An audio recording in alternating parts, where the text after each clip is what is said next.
Just äsja on lõppemas 4. heinalipu mängud siinsamas Jõhvis heinalipu staadionil ja see tähendab, et see võistlus on saanud juba traditsiooniks ja aasta-aastalt tase läheb tugevamaks ja tegemist on praegu Eesti kõige kõrgema tasemega kergejõustikuvõistlusega. Ja kohal olid võistlejad kogu maailmast, mitmed kõigi aegade paremad võistlejad, mitmed eri aladelt, eriti kettaite või kuulitõuke maailma kõigi aegade teine, kõrgushüppes kõigi aegade 9. ja nii edasi ja nii edasi. Kuigi ilm ei olnud täna kõige soodsam, olid siin mitmed alad väga kõrgete tulemustega, kettaites 2 meest üle 70 meetri, seda juhku sageli. Kuulitõukes üle 21 meetri, ka seda juhtu sageli ja Eestis pole kunagi vist nii pikka kuulikaart olnud. Ja mis on kõige rõõmustavam, siia tuli kohale väga palju kergejõustikuhuvilisi kogu Eestist.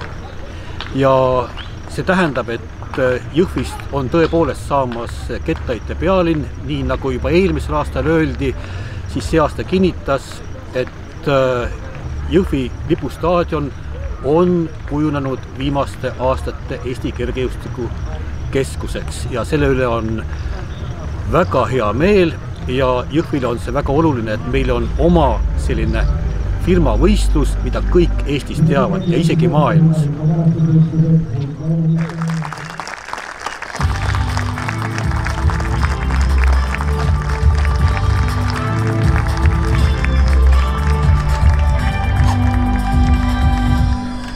Teine koht tulemusega 70 meetrit ja 14 sentimeetrit Rootsi esindaja Daniel Ståhl.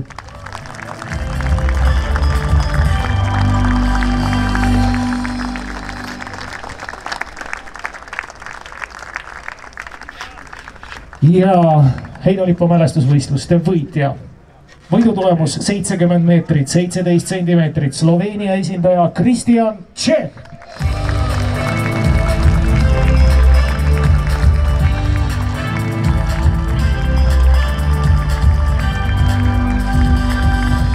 Võitjad autasustasid Jõhvi vallavolikogu esimees Vello Reimaa ja võistluste korraldustiimi juht Mati Lilliallik. Rahvusvahelise Jõhvi kergejõustikuõhtu toetajad Ale Kokk, Sportland, Hotell Vironia, Integratsiooni Sihtasutus ja Eesti Kergejõust.